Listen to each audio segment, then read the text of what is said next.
Hello, chismosas y chismosos, and welcome back to Bay Area Housewife of True Crime. We are at part 3 of the John and Pauline Zile case. As a reminder, topics may be triggering. Viewer and listener discretion is strongly advised. The people mentioned are innocent until proven guilty in court. With all that being said, grab your hot Cheetos and let's get back into it.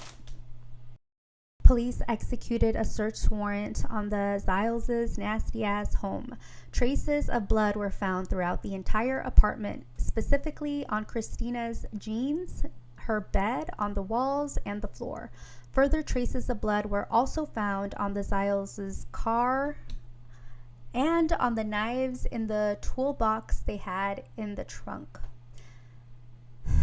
After Paul Zile beat 7-forever-year-old Christine Holt and covered her mouth, causing her to suffocate and die, they wrapped her up in blankets and stuffed her into a closet before burying her decomposing body behind a Kmart parking lot in Tequesta, Florida. You cannot make this shit up. John dug a 5.5-foot grave and threw the shovel over a bridge. The coroner reported and testified at both of their separate trials that Christina had bruises on her left eyebrow, left lower jaw, left cheek, both arms, right leg, right knee, thighs, buttocks. She had a deep cut inside of her mouth due to the blunt force trauma.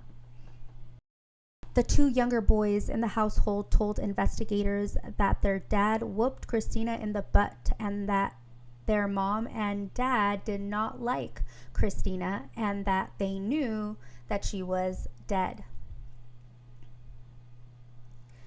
In October of 1994, the Ziles planned a double suicide via asphyxiation in their white Cadillac.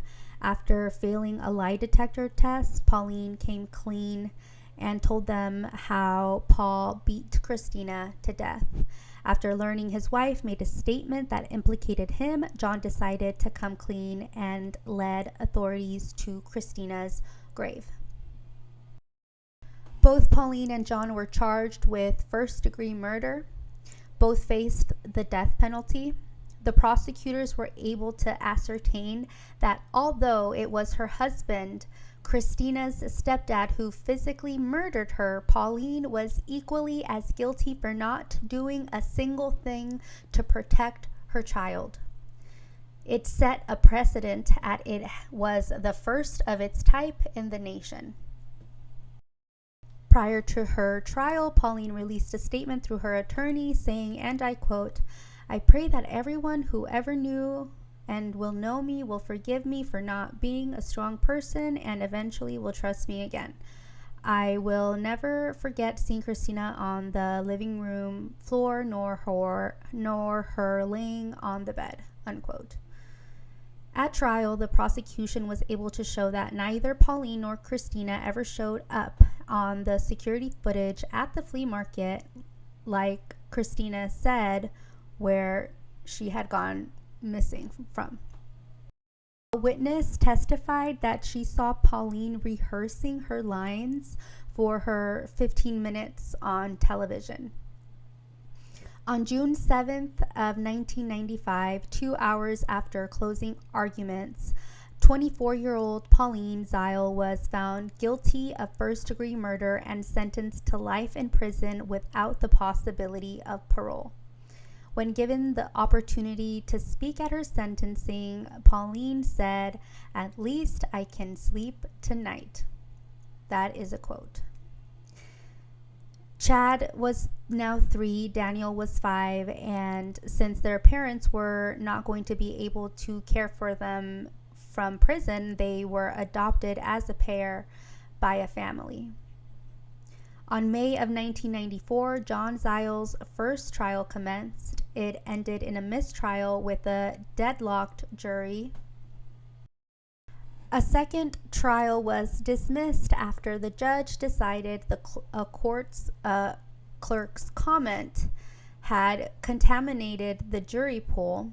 finally, at his third trial as a third luck charm, in December of 1996, John Zile was finally sentenced to life in prison without the possibility of parole. Everyone always said that my heart would grow when I had a child, that I would understand my parents more. But let me tell you, as a mom of one, I am now even less empathetic to those who were supposed to care for me when I was a child. When I look at my daughter, the way I am raising her to be a strong, independent, loved, and most importantly, safe, has healed my inner child in ways I would have never imagined. That being said, now I have even more anger towards child neglectors, and even more so those capable of filicide. As a parent, it is your entire job to provide your kids with a safe environment. If you cannot do that, then you should not have children at all, period.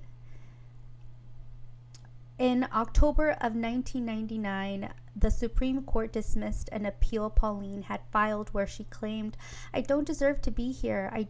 I know I did wrong, but I don't think it's right for me to sit here for the rest of my life for a crime I didn't commit." That is a quote.